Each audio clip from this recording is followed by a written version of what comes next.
आज ही डाउनलोड करें Skymet mobile app, पूछे मौसम का हाल अपनी पसंदीदा भाषा में और रहे बाकियों से एक कदम आगे। नमस्ते दोस्तों, स्काईमेट वेदर में आप सभी का बहुत बहुत स्वागत है। मेरा नाम महेश पलावत है। इस वीडियो में हम देखेंगे कि मौसम कैसा रहने वाला है अगले 2-4 दिनों के दौरान। और एक नया जो डेवलपमेंट ये हुआ है कि आपने देखा होगा कि उत्तर भारत में घना कोहरा छाना शुरू हो गया है। पंजाब, हरियाणा, उत्तरी राजस्थान में घना कोहरा था कल और विजिबिलिटी कई स्थानों पर 0 हो गई थी। इसके कारण क्या हुआ कि दिन के टेम्परेचर गिरना शुरू हो गए।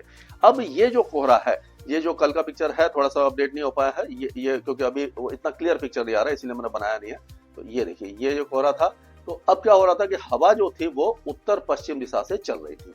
ये रात में चली है हवा, तो उसके कारण क्या हुआ कि ये कोहरे को बहा करके लेके आ गई। और अब जो कोहरे की जो स्थिति है, अगर हम देखें तो वो इस तरह से है, यानी यहां तक आ गया है। ये पूरा, ये जो इलाका है, ये पूरा कोहरे की जद में आ गया है। यानी कि दिल्ली के साथ साथ राजस्थान के कुछ इलाके और पश्चिमी उत्तर प्रदेश में भी अब कोहरा आ गया है। यानी कि वो हवा उसको बहा करके लेके आ गई है। हालांकि इंटेंसिटी थोड़ी कम हुई है, लेकिन कई इलाकों में घना कोहरा है और विजिबिलिटी बहुत ज्यादा कम है।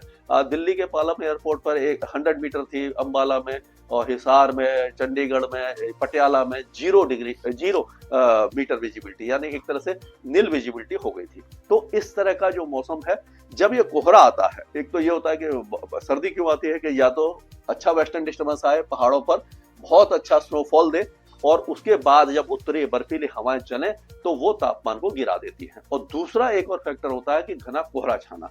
अगर घना कोहरा छा जाता है तो मिनिमम टेम्परेचर, यानी कि सुबह के तापमान तो बहुत ज्यादा नहीं गिरते, क्योंकि जब कोहरा भी जो होता है वो एक तरह से ग्रीन हाउस इफेक्ट को जन्म देता है। यानी कि जो बादल होते हैं, अगर बादल है, आपको मैंने पहले भी बताया था कि जब सूर्य अस्त हो जाता है, सनसेट के बाद जो जमीन है वो लॉन्ग वेव रेडिएशन के रूप में एनर्जी को रिलीज करती है। जो सन का इंसोलेशन पहले दिन में आया होता है, गर्मी आई होती है, वो उसको रिलीज भी करती है। क्योंकि अगर लगातार सन की इंसोलेशन को ऑब्जर्व करती रहेगी तो धरती बहुत ज्यादा गर्म हो जाएगी। तो जब सन सेट हो जाता है तो उसको रिलीज करती है। अगर बादल है तो बादल और अर्थ के सरफेस के बीच में वो जो गर्मी है वो ट्रैप हो जाती है, रुक जाती है, जिससे कि मिनिमम टेम्परेचर बढ़ जाती है, रात के तापमान बढ़ जाते हैं। तो ये जो कोहरे के कारण अब जो मिनिमम टेम्परेचर इस इलाके में थोड़े से बढ़ सकते हैं। और अगर आसमान साफ होता है तो एनर्जी पूरी रिलीज हो जाती है और मौसम ठंडा हो जाता है, टेम्परेचर गिर जाते हैं। तो ये टेम्परेचर को गिरने तो नहीं देंगे, लेकिन एक दूसरा फैक्टर ये है कि जब पूरे दिन कोहरा छाएगा तो क्या होगा कि जो धूप कमजोर हो जाएगी, मंद धूप निकलेगी, धुंधली धूप निकलेगी, उसके कारण क्या होगा कि जो दिन के तापमान है उसमें गिरावट दर्ज की जाएगी। और सबसे ज्यादा सर्दी आपको तभी महसूस होती है जब दिन के टेम्परेचर, यानी कोल्ड डे कंडीशन हो जाती है। अभी फिलहाल कोल्ड डे कंडीशन नहीं आने वाली है, क्योंकि वो दिसंबर में आएगी, क्योंकि इतने ज्यादा टेम्परेचर नहीं गिरने वाले हैं। कोल्ड डे कंडीशन वो होती है कि जब 16 डिग्री या उससे भी कम टेम्परेचर रहे, यानी कि जो मिनिमम टेम्परेचर 10 डिग्री या उससे नीचे होना चाहिए और जो मैक्सिमम टेम्परेचर है वो सामान्य से 4.5 डिग्री नीचे हो, तो उसको कोल्ड डे कंडीशन कहते हैं। जब कोल्ड डे कंडीशन होती है तो आपको पूरे दिन सर्दी का एहसास होता है, तो ज्यादा सर्दी महसूस होती है। अगर मान लीजिए एग्जाम्पल के लिए हिसार या चुरू या बीकानेर, पिलानी, ये जो इलाके हैं, यहाँ पर टेम्परेचर कभी कभी माइनस में पहुंच जाता है, -0.4, -1 या 0 डिग्री पहुंच जाता है। लेकिन यहाँ पर सर्दी का एहसास क्यों नहीं होता कि वो just before sunrise minimum temperature जाता है, उसके बाद जब धूप निकलती है तो मैक्सिमम टेम्परेचर अगर 22, 23 या 25 डिग्री तक पहुंच गया तो आपको सर्दी का एहसास नहीं होगा। लेकिन वही अगर दिल्ली या उसके आसपास के इलाके में मिनिमम टेम्परेचर आपका 10 डिग्री है, 9 डिग्री है, यानी कि 0 की बजाय वो 9 डिग्री हो गया, लेकिन मैक्सिमम टेम्परेचर 12 या 13 से ऊपर नहीं गया, तो पूरे दिन सर्दी का एहसास होगा। तो कुल मिलाकर हम ये कह सकते हैं कि अब मैक्सिमम टेम्परेचर में गिरावट आने लगी है और अब सर्दी की शुरुआत हो चुकी है। ये तो एक बात हो गई।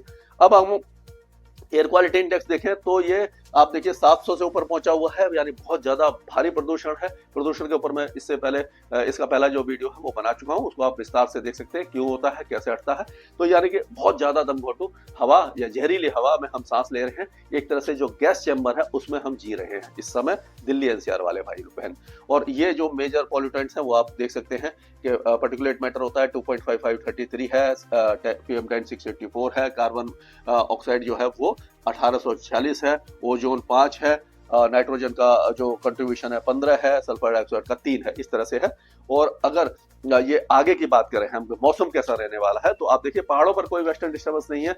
वेस्टर्न डिस्टर्बेंस अभी जो काफी पीछे है, यहाँ पर दिखाई भी नहीं दे रहा, तो यहाँ पर अगर वेस्टर्न डिस्टर्बेंस है तो ये 23 या 24 तारीख तक पहाड़ों पर पहुंचेगा और उस समय यहाँ पर फिर स्नोफॉल शुरू हो जाएगी। लेकिन तब तक के लिए हम कह सकते हैं कि मौसम इस इलाके का साफ रहने वाला है। उत्तर पश्चिम दिशा से हवाएं लगातार चलती रहेंगी, थोड़ा सा स्पीड गेन करेंगे तो कोहरे को और ज्यादा दूर तक ले जाएंगे, बिहार तक ले जाएंगे। बिहार के उत्तरी इलाकों में ऑलरेडी कोहरा है, तो पूर्वी उत्तर प्रदेश तक भी कोहरा जा सकता है अब, और घना कोहरा जा सकता है। लेकिन जो पॉल्यूशन है उसमें थोड़ा बहुत सुधार हो सकता है, लेकिन क्योंकि हजार्डस कंडीशन में है तो ये वेरी पुअर या सीवियर कंडीशन तक ही आएगा और ये सेटिस्फैक्टरी कंडीशन में नहीं आएगा। यानी कि अगर एक 0 से लेकर के 50 होता है तो उसको गुड कंडीशन कहते हैं, यानी एक्वा इंडेक्स, और अगर 51 से लेकर के 100 होता है तो उसको सेटिस्फैक्टरी कहते हैं, और 101 से 200 होता है तो उसको मॉडरेट कहते हैं, 201 से 300 तक को पुअर कहते हैं, 301 से 400 को वेरी पुअर कहते हैं, और 400 से ऊपर जब हो जाता है तो उसको सीवियर कहते हैं। यानी कि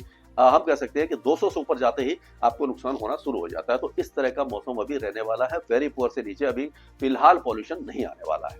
या तो तेज हवा चले या बारिश हो। तेज हवा चलेगी लेकिन इतनी ज्यादा तेज नहीं चलेगी कि उसको बहा ले जाए, और बारिश की संभावना अभी फिलहाल अगले 1 सप्ताह तक नहीं दिखाई दे रही है। तो ये बात हुई। अब ये पंजाब, हरियाणा, दिल्ली, उत्तर प्रदेश, इनमें तापमान गिरेंगे, उत्तरी राजस्थान में भी तापमान गिरेंगे, यानी दिन के तापमान गिरेंगे, लेकिन मौसम शुष्क रहेगा, बारिश नहीं होगी। गुजरात और राजस्थान में, जो दक्षिणी गुजरात है, ये गुजरात के ज्यादातर इलाके और दक्षिणी और दक्षिण पश्चिमी जो राजस्थान है, यहाँ पर तेज धूप रहेगी, कोई कोहरा या कुहासा या धुंध नहीं दिखाई देगी। तो यहाँ पर आपका जो दिन है वो गर्म ही रहेगा। और मध्य प्रदेश के भी ज्यादातर इलाके गर्म रहेंगे, झारखंड में हल्की धुंध रहेगी, बिहार में कोहरा छा सकता है, पश्चिम बंगाल और पूर्वोत्तर राज्यों में भी बारिश की संभावना नजर नहीं आ रही है। मौसम शुष्क रहेगा। छत्तीसगढ़ और उड़ीसा में भी वेदर एक्टिविटी नहीं दिखाई देगी। उड़ीसा में कोहरा छा सकता है, छत्तीसगढ़ के कुछ इलाकों में कोहरा छा सकता है, मध्य प्रदेश के उत्तरी भागों में कोहरा रहेगा, लेकिन मध्य और दक्षिणी भाग एकदम साफ रहेंगे, तेज धूप रहेगी, तापमान ज्यादा रहेंगे। अब महाराष्ट्र और तेलंगाना में भी बारिश की संभावना नजर नहीं आ रही है। आंध्र प्रदेश के उत्तरी इलाकों में बारिश नहीं होगी, लेकिन रायलसीमा में बारिश हो सकती है। दक्षिणी तमिलनाडु और जो दक्षिणी केरल है वहां तेज बारिश की संभावना नजर आ रही है। उसका कारण यह है कि जो ट्रफ है वो इस तरह से दक्षिण तमिलनाडु से लेकर के south east bay of Bengal तक जा रही है, तो इन सारे इलाकों में बारिश है। केरल में अच्छी बारिश रहेगी। दक्षिणी कर्नाटका में जो बेंगलुरु, तुमकुर, चामराजनगर और जो मैसूर वगैरह, यहाँ पे छुटपुट बौछारें रहेंगी। यहाँ पे एक्वा इंडेक्स काफी अच्छा रहेगा। लक्षद्वीप में बारिश की संभावना है, और अंडमान और निकोबार द्वीप समूह में बारिश की संभावना काफी कम नजर आ रही है। तो कुल मिलाकर के कहा जा सकता है कि पहाड़ों का मौसम सूखा रहेगा, उत्तर भारत में कोहरे के साथ साथ घना प्रदूषण रहेगा, दक्षिण भारत में बारिश रहेगी, बाकी इलाके गर्म रहेंगे। अभी यहाँ पर तापमान धीरे धीरे गिरेंगे, और जो उत्तर भारत है वहां पर दिन के तापमानों में गिरावट दर्ज की जाएगी, और सर्दी की शुरुआत एक तरह से हम कह सकते हैं कि हो गई है। स्काईमेट वेदर में अभी के लिए मौसम से जुड़ी सटीक जानकारी और खबरों के लिए हमारे YouTube चैनल को सब्सक्राइब करें और बेल आइकन दबाकर हर खबर पर रखें नजर।